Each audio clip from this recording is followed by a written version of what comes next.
అల్లు అరవింద్ గారు ఇచ్చినటువంటిది చాలా సహేతుకంగానే ఉంది, వారు కూడా చెప్పారు. దాంతోపాటు ప్రస్తుతానికి అదేమీ బంద్ లేదన్నారు కనుక అది ఇంకా సమస్యపోయినట్టే ఆ సమస్య. కాకపోతే రాబోయే రోజుల్లో ఏ రకంగా మనం ముందుకు తీసుకెళ్లాలనేటువంటి దాని మీద కొంత కార్యాచరణ అవసరం.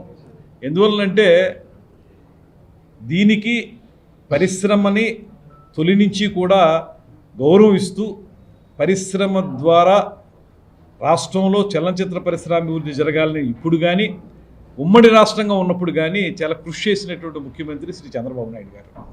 ఆ రోజుల్లో కూడా ఆయనకున్నటువంటి పరిచయాలు, ఆయనకున్నటువంటి వివిధ రకాల కార్యక్రమాల ద్వారా ఎంతో అభివృద్ధి చేశారు చలనచిత్ర పరిశ్రమని మన ఆంధ్రప్రదేశ్లోకి వచ్చిన తర్వాత. ఇప్పుడు కూడా మనం కూడా చెప్పేది ఏంటంటే ఒక కొత్త విధానాన్ని తీసుకొచ్చి ఆ విధానం ద్వారా రాష్ట్రంలో చలనచిత్ర పరిశ్రమను అభివృద్ధి చేయాలనేటువంటి ఆలోచన. మీకు ఉదాహరణ చెప్తాను. నేను ప్రత్యక్షంగా సినిమాటోగ్రఫీ మంత్రిగా ఉన్నాను కనుక చాలా విషయాలు దగ్గరగా చూసే అవకాశం నాకు లభిస్తుంది. ప్రతి సినిమా రిలీజ్ అయినప్పుడు వారు ప్రత్యేకంగా వచ్చి నిర్మాతలు మా సినిమాకి టికెట్ రేట్లు పెంచడానికి, ఎందుకంటే మాకు ఎంత ఖర్చు అయింది, దీనికి ఈ స్థాయిలో పెంచండి అని చెప్పి ప్రతి సినిమాకి అడుగుతూ ఉంటారు.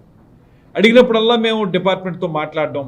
అంటే ఒక్క విషయం అర్థం చేసుకోవాలి, ఇక్కడ ఇది సినిమాటోగ్రఫీ మంత్రిత్వ శాఖ కింద ఉన్నప్పటికీ కూడా దీనికి సంబంధించిన థియేటర్స్ సంబంధించిన ప్రైస్ హైక్ ఇవన్నీ కూడా మళ్ళీ వచ్చేటప్పటికి హోమ్ డిపార్ట్మెంట్లో ఉంటాయి.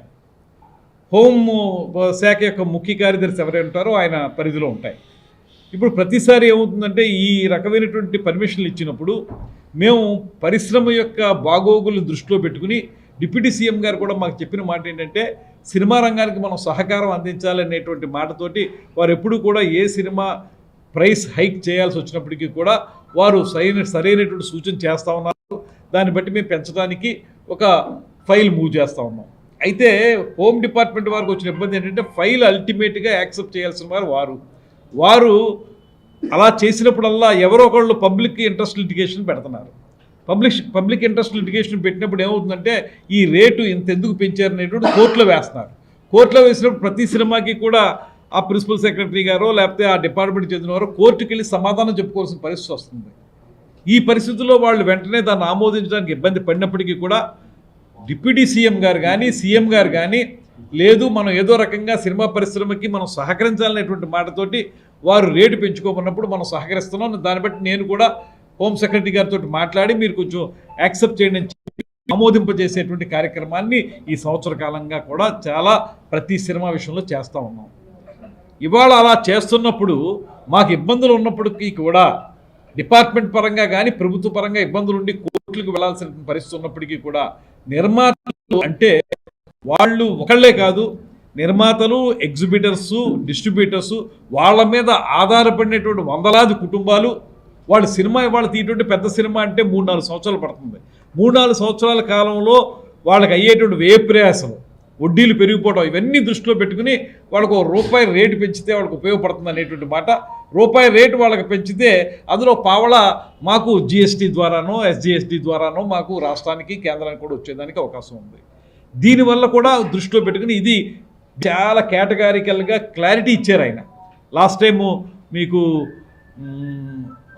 మన రామ్ చరణ్ గారి సినిమా రాజమండ్రిలో దానికి ప్రీ రిలీజ్ ఫంక్షన్ జరిగినప్పుడు ఆ వేదిక మీద చెప్పారు ఆయన, దీని ద్వారా ఇలా పెంచడం వల్ల రాష్ట్రానికి కూడా ఉపయోగం ఉంది కనుక మేము చేస్తూ ఉన్నాం అనేటువంటి మాట చెప్పి ఇంత సహకారం అందిస్తున్నటువంటి సందర్భం ఉంది.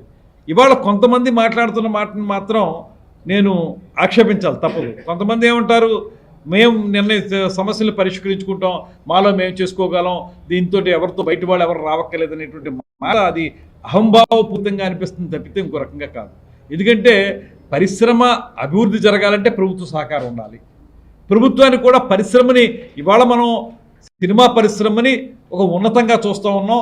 అది ప్రజలకి వినోదాన్ని కలిగించేటువంటి ఒక ప్రత్యేకమైన మాధ్యమంగా మనం గమనిస్తూ ఉన్నాం కనుక దానికి సహకారం అందించే ప్రభుత్వంలో కాకుండా ముఖ్యమంత్రి గారు, ఉప ముఖ్యమంత్రి గారు కూడా ప్రత్యేకమైనటువంటి అభిమానాన్ని, గౌరవాన్ని చూపిస్తున్నారు. మనందరికీ తెలుసు గత ప్రభుత్వంలో ఏం జరిగింది. పెద్ద పెద్ద హీరోల్ని రప్పించుకుని వాళ్ళని కించపరిచే విధంగా ఆనాటి ముఖ్యమంత్రి కానీ ఆనాటి ప్రభుత్వం కానీ చేసే విధానం మనం చూసాం. ఇవాళ మనం అధికారంలో వెంటనే ఉప ముఖ్యమంత్రి గారు ఒక మీటింగ్ పెట్టి సినిమా ఇండస్ట్రీలో ప్రముఖులతోటి మీటింగ్ పెట్టి మీకు ఏ సమస్య ఉన్నప్పటికీ కూడా దాన్ని పరిష్కరించడానికి మేము సిద్ధంగా ఉన్నాం, మీకు సహకారం అందిస్తాం, ఏ చిన్న విషయం వచ్చినా మా సినిమాటోగ్రఫీ మంత్రిని కలవండి, ఆయన ద్వారా మేము చేసి పెడతాం అనేటువంటి మాట చెప్పారు. అదేవిధంగా వాళ్ళు ఎవరు ఎప్పుడు షూటింగ్ అనుమతుల గురించి కానీ, ఇవాళ పేరు చెప్పక్కర్లేదు కానీ పెద్ద నిర్మాతలు ఎవరైతే ఉన్నారో వారు రెగ్యులర్గా నన్ను కాంటాక్ట్ చేస్తూ ఉంటారు. పలానా చోట షూటింగ్ అండి, పలానా ప్రాంతంలో షూటింగ్ అనుమతులు మాకు కొంచెం అక్కడ వారితో చెప్పండి అంటే వెంటనే స్పందించి అర్ధరాత్రి అయినా అపరాత్రి అయినా స్పందించి వాళ్ళకి మనం సహకారం అందిస్తున్నటువంటి సందర్భం ఉంది. అలాంటి సమయంలో కొంతమంది, అందరూ నేను అన్నా కానీ సినిమా ఇండస్ట్రీలో కొంతమంది మేము ఎలా అయినా చేసుకోగలం, మేమే చేసుకోగలం, మాకు సహకారం అవసరం లేదంటే అదేవిధంగా మరి ఎవరి ప్రోద్బలంతో ఆ మాట అన్నారో కూడా నాకు తెలియదు. దీనికి మళ్ళీ మీకు కొంతమంది ఆనాటి ప్రభుత్వంలో మంత్రిగా ఉన్నటువంటి కొంతమంది బయటకు వచ్చి వారు కూడా రకరకాల మాటలు మాట్లాడుతున్నారు. వారు చెప్పేది ఏంటి, సినిమా అనేది ఏదో ఒక వ్యాపారం, దానికి సంబంధించి ఈ రకంగా చేస్తే ఎలాగనేటువంటి మాట, ప్రభుత్వంతో ఏం సంబంధం లేదనేటువంటి మాట చెప్తున్నారు. మీరు ప్రభుత్వంతో సంబంధం లేదనుకున్నప్పుడు గత ప్రభుత్వంలో ఎందుకు మీరు వారందరినీ ప్రముఖుల్ని తెప్పించుకుని మీరు మాట్లాడారు? మీరు నిర్ణయాలు ఎందుకు చేశారు? తహసీల్దారులనేమో థియేటర్ల దగ్గర పెట్టించి రేట్లు ఎందుకు మీరు కంట్రోల్ చేశారు? మరి ప్రభుత్వం కాదా ఆ రోజు చేసింది? ప్రభుత్వం కాదా ఆనాడు మాట్లాడింది అనేటువంటి విషయాన్ని నేను అడుగుతా ఉన్నాను. అదేవిధంగా కొంత ఈ సినిమాకి సంబంధించినటువంటి ఏదైతే అంశాలు ఉన్నాయో వాటి విషయంలో ప్రభుత్వం యొక్క సహకారం ఏదో స్థాయిలో ఉంటుంది, దాన్ని మనం గమనించాలి, కలిసిమెలిసి వెళ్ళాలనేటువంటి మాట. మేము కూడా మాట్లాడింది ఏంటంటే, ఒక సినిమా ఎవరిదైనా కానివ్వండి, ఆ సినిమా సమయంలోనే ప్రత్యేకించి కొన్ని కొత్త రకాలైనటువంటి వాతావరణాలు సృష్టించబడడం అనేటువంటిది ఎంతవరకు సమంజసం అనేటువంటి మాట మనం చెప్తా ఉన్నాం. తర్వాత ఆ మాజీ మంత్రి, నేను ప్రత్యేకంగా పేరు చెప్పను, మరి ఆ మాజీ మంత్రి యొక్క ఆలోచన విధానం ఏ రకంగా ఉందో నాకు తెలియదు, కానీ మరి మానవత్వం ఉందో లేదో నాకు తెలియదు. కానీ ఇవాళ ఒక సినిమా, ఒక బాగా హైప్ వచ్చినటువంటి ఒక మంచి సినిమా, లేకపోతే ఒక మన స్వాతంత్రం కోసం పోరాడినటువంటి ఒక నాయకుడి యొక్క అంశంతో తయారైనటువంటి ఒక సినిమాకి సంబంధించి అది ఫ్లాప్ సినిమా అనేటువంటి మాటని చెప్పాడంటే, ఇవాళ నేను ఒకటే మనవి చేస్తున్నాను, ఒక సినిమా అనగానే నువ్వు మాట్లాడినటువంటి పిచ్చి పిచ్చి ప్రాలాపనలా సినిమా తయారవ్వదు. సినిమా అనేటప్పటికీ దాని వెనక ఎంతోమంది కృషి ఉంటుంది. ఒక 3-4 సంవత్సరాల పాటు వ్యయ ప్రయాసాలు కోర్చి ఆ సినిమాని నిర్మిస్తారు. ఆ సినిమాని నిర్మించినప్పుడు ఆ సినిమాకి సంబంధించినటువంటి నిర్మాత కానీ, ఆ సినిమా మీద ఆధారపడినటువంటి వందలాది మంది కుటుంబాలు కానీ, ఇవన్నీ కూడా ఆ సినిమా హిట్ అయితే 4 రోజులు వాళ్ళకి భోజనం వెళుతుంది. దాంతోపాటు మరొక కొత్త సినిమా తయారవడానికి ఇది ఒక ప్రాతిపదిక అవుతుంది. అలాంటి నేపథ్యంలో సినిమా రిలీజ్ కాకముందే నువ్వు ఒక రకమైన జడ్జిమెంట్ నువ్వు ఇచ్చావంటే నువ్వు ఎంతమంది కుటుంబాలతో ఆడుకుందామని చూస్తూ ఉన్నావు? నువ్వు ఒక బాధ్యత గల మంత్రిగా పనిచేసావా ఆ రోజు అనేటువంటి మాట అడుగుతున్నాను. ఇవాళ ఒక బాధ్యత గల ప్రజాప్రతినిధిగా నువ్వు ఆ మాట మాట్లాడచ్చా? నీ స్థాయి ఏంటి? సినిమా రిలీజ్ కాకముందే ఆ మాట అన్నావంటే ఎంతమంది కుటుంబాలతో ఆడుకున్నావు నువ్వు చూస్తూ ఉన్నావు. ముందుగానే నీ జడ్జిమెంట్ ఇవ్వడానికి నువ్వేమైనా దైవాంశ సంభూతుడివా? ఏ రకంగా మాట మాట్లాడతావు? అంతకుమించి మీ పార్టీకి సంబంధించిన వ్యక్తినే, ఆ వ్యక్తి చనిపోతే పర్వాలేదనే విధంగా రాజకీయాలు నడుపుతున్న వ్యక్తులు. నిన్న మాట్లాడేటువంటి అంశంలో ఏం మాట్లాడావు నువ్వు? చనిపోతే దాన్ని బట్టే ఈ రాష్ట్రం యొక్క పతనం ప్రారంభమవుతుంది, ప్రభుత్వం యొక్క పతనం ప్రారంభమవుతుందంట. అంటే చనిపోవాలని నువ్వు కోరుకుంటున్నావా? చనిపోవడం ద్వారా రాజకీయ ప్రయోజనాలు ఆశిస్తున్నావు నువ్వు?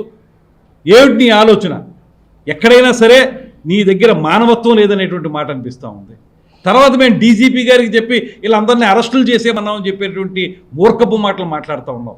మేము చెప్పింది ఈ సినిమాటోగ్రఫీ అనేటువంటి అంశం హోమ్ సెక్రటరీ గారి చేతుల్లో ఉంటుంది కనుక హోమ్ సెక్రటరీ గారు దీని మీద ఎంక్వైరీ చేసి ఎందుకు ఈ రకమైన వాతావరణం సృష్టించబడిందో తెలుసుకోండి అనేటువంటి విచారణ చేయమని కోరని తప్పితే, డీజీపీ గారు అంటే ఆయన లా అండ్ ఆర్డర్ చూసేటువంటి వ్యక్తి, ఆయన్ని మేము ఏదో మాట్లాడినట్టు అరెస్టులు చేసేమన్నట్టు నువ్వు వక్రీకరించి మాట్లాడితే నీకు ఉన్నటువంటి జ్ఞానం ఎంత? సినిమా విషయాల మీద నీకున్న పరిజ్ఞానం ఏంటి? దీన్ని అంటారు జంతు సమాన మూర్ఖత్వానికి నమూనా అని జంజాల గారు ఎప్పుడు అన్నారు. ఎలా చూసే ఇలాంటి మాటలు మాట్లాడడం ఎంతవరకు సమంజసం? మేము కోరింది ఎవరైతే ప్రిన్సిపల్ సెక్రటరీ హోమ్ ఉన్నారో వారిని ఒక ఎంక్వైరీ చేయమన్నాం. ఎందుకు ఈ సినిమా రిలీజ్ సమయంలో ఇలాంటి వాతావరణం సృష్టించబడింది తెలుసుకోండి అన్నాం. దాన్ని బట్టి మేము భవిష్యత్తులో ఏ రకమైన కార్యాచరణ తీసుకోవాలో అనేటువంటి మాటని తెలియజెప్పడానికి మేము మాట్లాడిన తప్పితే డీజీపీ గారితో చెప్పాం, పోలీసులు పంపించి అరెస్ట్ చేయమన్నాం. ఏమిటికి తెలిసిన నాలెడ్జ్ ఏమిటి? నువ్వు మాట్లాడితే 4 మాటలు మాట్లాడి నీ టంగ్ ట్విస్టింగ్ తోటి ఏదో రకమైనటువంటి మాటలు మాట్లాడేచ్చు అనుకుంటే అది చెల్లదు. ఇవాళ ప్రజలందరూ గమనిస్తున్నారు. ఇవాళ అందరూ ముక్కు మీద వేలేసుకుంటున్నారు. ఫలానా వ్యక్తి చనిపోతేనే అప్పుడుతోనే నీ పత్రం ప్రారంభమవుద్ది అనేటువంటి మాట మాట్లాడారంటే అంటే మీ రాజకీయ ప్రయోజనాల కోసం మీ పార్టీ వ్యక్తి చనిపోవాలని మీరు కోరుకుంటున్నారా అని అడుగుతూ ఉన్నాను. ఇవాళ ఈ కూటమి ప్రభుత్వం మేము ఎక్కడైనా తప్పు ఉంటే దాన్ని చట్టపరంగా శిక్షించడానికి సిద్ధంగా ఉన్నాం తప్పితే వ్యక్తులు చనిపోవాలని కోరుకునే వాళ్ళం కానే కాదు. శిక్ష అనుభవించవలసి వస్తే అనుభవిస్తారు, తప్పదు. దానికి ఒక పద్ధతి ఉంటుంది. అందుకని మనుషులు చచ్చిపోవాలనేటువంటి విధానంలో మాట్లాడడం, ఈ రకంగా అర్థం పర్థం లేని మాటలో సగం జ్ఞానంతో హాఫ్ నాలెడ్జ్ తోటి మీరు సినిమా రంగం గురించి మాట్లాడడం, ఇవన్నీ ఏ మేరకు సమంజసం అని చెప్పి నేను అడుగుతా ఉన్నాను. సార్, మీరు సినిమా ప్రపంచానికి ఇంత మద్దతు ఇస్తూ ఉంటే మరి నిన్న పవన్ కళ్యాణ్ గారు తీవ్ర వ్యాఖ్యలు చేశారు. ఎందుకంటే సినీ ఇండస్ట్రీ మమ్మల్ని ఎందుకు కలవలేదు, ఏడాది మనకి రేవంత్ రెడ్డి ఇక్కడ ఎందుకు రాలేదంటే మీ మీద నమ్మకం లేక వాళ్ళకి తీరిక లేక. మీరు ఒక విషయం అండి, పవన్ కళ్యాణ్ గారు మాట్లాడింది స్పష్టమైన విషయం. అదేమిటంటే సినిమా పరిశ్రమకి సహకరిస్తున్నప్పుడు మీరు వచ్చి కలిస్తే మీ సమస్యలు ఏమన్నా ఉంటే పరిష్కరించడానికి మేము సిద్ధంగా ఉన్నాం. అదే ఈ సంవత్సరం పొడుగునా మేము చేస్తా ఉన్నటువంటి అంశం అనేటువంటి చెప్పారు. కలవాల్సిన అవసరం ఉందనేటువంటి మాట చెప్పారు. మేము చెప్పడం ఏంటి, ఇవాళ సినిమా ఇండస్ట్రీలో సుప్రసిద్ధ నిర్మాత అరవింద్ గారు కానీ ఇతరత్ర నిర్మాతలు కానీ వారు కూడా చెప్తున్న మాట ఏంటంటే, మీరు విన్నారు కదా, వారు చెప్పింది కూడా కలవాల్సి ఉంది, ఎందుకు కలవలేదు మాకు అర్థం కావట్లేదు. అది కలవపోవటం అనేది ఇక వారి విద్యతకు వదిలేసాం, అదే చెప్తున్నాం. అలా కలవలేదని ఏనాడైనా మేము సినిమా పరిశ్రమకు వ్యతిరేకంగా నిర్ణయాలు తీసుకున్నామా? మీరు ఒక మాట ఆలోచించండి. వెంటనే వారందరికీ కూడా ఒక మీటింగ్ పెట్టి మీకు సహకరిస్తాం, మా సినిమాటోగ్రఫీ మంత్రి మీకు సహకరిస్తాడనేటువంటి మాట చెప్పారు. తర్వాత నేను సినిమాటోగ్రఫీ మంత్రిగా వారందరికీ ఒక లేఖ రాశాను. మనందరం కూర్చుని మీ సమస్య ఉంటే పరిష్కరిద్దాం అన్నటువంటి లేఖ ఛాంబర్ వారికి వాళ్ళందరికీ కూడా రాయడం జరిగింది. అదేవిధంగా మరో మాట చెప్తున్నాం, ఇవాళ ఒక కొత్త పాలసీని తీసుకురావడానికి కూడా ఈ ప్రభుత్వం సిద్ధంగా ఉంది. ప్రతిసారి మీరు ఎవరుంటే ఆ ప్రభుత్వం ఉంటే వాళ్ళ దగ్గరికి వెళ్ళి దేహి అని అడగక్కర్లేదు. మీకు ఒక పాలసీ తీసుకొస్తాం, దాని ప్రకారం ఏ సినిమాకి ఎంత పెంచాలి, లేకపోతే సినిమా రంగానికి ఏ రకమైన సహకారం అందించాలి, ఎగ్జిబిటర్స్ని కానీ డిస్ట్రిబ్యూటర్స్ని కానీ, నిజమే ఎగ్జిబిటర్స్కి వాళ్ళ ఇబ్బంది ఉంది, వాళ్ళకి సింగిల్ థియేటర్స్ ఉన్నటువంటి వాళ్ళందరికీ కూడా ఇబ్బంది ఉంది, నో డౌట్. అందులో మల్టీప్లెక్స్ వాళ్ళకి ఏమైనా ఉపయోగం ఉందేమో కానీ సింగిల్ థియేటర్స్ ఉన్న వాళ్ళకి కష్టం ఉంది. ఇలాంటివన్నీ మనం పరిష్కరించుకోవడానికి ఒక పాలసీ తీసుకురావడానికి మేము సిద్ధంగా ఉన్నాం అనేటువంటి మాట చెప్తూ ఉన్నాం. మేము త్వరలో వారందరితో కూర్చుని మాట్లాడడానికి కూడా సిద్ధంగా ఉన్నాం. ఈ సందర్భంలో మా ఉప ముఖ్యమంత్రి గారు హీరోగా నటించినటువంటి హరిహర వీరమల్లు సినిమా విడుదల సందర్భంగానే బంద్ అనేటువంటి అంశం ఎందుకు తెర మీదకి వచ్చింది? సరే, ఇవాళ మీరు చెప్తూ ఉన్నారు బంద్ లేదని. అసలు మీరు ఈ మాటని ఆ టాపిక్ బయటకు వచ్చినప్పుడు ఏదైతే మీకు సోషల్ మీడియాలో కానీ అది సర్క్యులేట్ అవుతూ ఉందో ఆ సమయంలోనే ఎందుకు స్పందించి ఆ ఛాంబర్ వారు ఆ మాట చెప్పలేదు? చెప్పుండాలి కదా, ఆ మాట చెప్పుంటే ఈ సమస్య వచ్చే ఉత్పన్నం ఏ ఉండేది కాదు కదా. మీరు ఇప్పుడు తీసుకున్న నిర్ణయమే అప్పుడు చేసి ఉండొచ్చు కదా. నేను మాట్లాడేది ఏంటంటే, ఇవాళ ఇంత మంచి వాతావరణం ఉన్నప్పుడు మాకు ఎవరితో సంబంధం లేదనేటువంటి మాట మాట్లాడుతున్నటువంటి దామోదర్ ప్రసాద్ గారి మాటలను కానీ, దీని ద్వారా రాజకీయ లబ్ధి పొందాలనుకుంటున్నటువంటి ఒక మంత్రి వైఎస్ఆర్సీపీ వ్యక్తి గురించి కానీ నేను చెప్పేది ఒకటే, మీరు వాస్తవాలను గ్రహించి ముందుకు రండి. ఇవాల్టి వరకు ఏనాడైనా ఏ సినిమాకి సంబంధించి అయినా సరే మీకే చిన్న ఇబ్బంది అయినా కల్పించామా మేము? లేకపోతే మీరే అడుగుతున్నట్లుగా మీ మీడియా వారు అడుగుతున్నారు, వాళ్ళు రాలేదనేటువంటి ఉద్దేశంతో ఏనాడైనా మీకు అన్యాయం చేసామా? ఎప్పుడైనా సరే మీ సినిమాకి సంబంధించి విడివిడిగా మీరు వచ్చినా కూడా మీకు సహకరించాం, మీ ప్రైస్ హైక్ కావాలంటే చేసి పెట్టాం, షూటింగ్లకు అనుమతులు ఏర్పాటు చేసాం, ఎక్కడ కూడా మీరు రాలేదనేటువంటి మాట మేము పెట్టుకోలేదే. దీన్ని గ్రహించమని చెప్పి కోరుతా ఉన్నాం.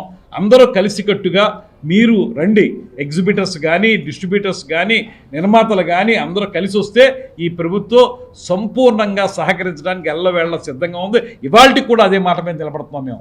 మా ముఖ్యమంత్రి గారు ఇది బయట ప్రచారాలండి. ఆ నలుగురు అనేటువంటి విషయంలో మళ్ళీ ఎవరో ఏ నలుగురు కాదో ఏ నలుగురు అవునో అనేటువంటి విషయంలో కూడా ఇంకా లేదు, విచారణ ప్రారంభమైందండి, నిన్నే ప్రారంభమైంది కదా. రావాలిగా, రిపోర్ట్ రావాలిగా. మరి రిపోర్ట్ వచ్చిందో మీ అందరికీ మీ ద్వారానే ప్రజలకు తెలియజెప్తాం ఆ రిపోర్ట్ యొక్క నిజానిజాలు. కల్పించే మౌలిక సదుపాయాల గురించి కూడా ఆరా తీయమని పవన్ కళ్యాణ్ గారు అన్నారు. అసలు ట్యాక్స్ అంతవరకు కట్టారు, ప్రొజెక్ట్ అయింది, వీటన్నిటి మీద కార్యాచరణ రూపొందిస్తున్నారు. ఈ ఎంక్వైరీలు అన్నీ తేలుతాయండి. ఇప్పటికే చాలా వరకు థియేటర్ల దగ్గర కూడా వస్తుంది. అంటే కొన్ని చోట్ల మాట్లాడుతున్నటువంటి మాట ఏంటంటే, ఇవి కాదు స్టాండ్ ఎలోన్ థియేటర్స్ విషయంలో కాదు ఆ మాట. మల్టీప్లెక్స్లోకి వచ్చేటప్పటికి థియేటర్లో టికెట్ ధర ఏమో 200 ఎంతో ఉంటుంది, ఏమో పాపర్ను అలాంటివి ఏమో 300 రూపాయలు, అలాగనే కొన్ని విషయాలు బయటపడుతున్నాయి. దానికి సంబంధించి కూడా తెలుసుకోవాలని చెప్పి, ఎందుకంటే మనం సినిమా టికెట్ని ఒక్కదాన్ని విడిగా చూడడానికి లేదు.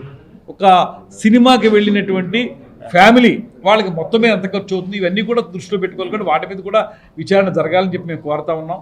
జరిగిన తర్వాత ఇందులో ఒకటే స్పష్టంగా చెప్తాం, ఎక్కడా కూడా గత ప్రభుత్వంలాగా కక్ష సాధింపు విధానం మా దగ్గర లేదు. మీరు రాకపోయినా, వచ్చి కలవకపోయినా ఇప్పుడు మీకు సహకరిస్తూనే ఉన్నాం, ఆ సహకారం కొనసాగిస్తాం. ఈ విచారణ కూడా దేనికంటే ఇందులో నిజానిజాలు తెలిసిన తర్వాత మేము సినిమా రంగానికి మరింత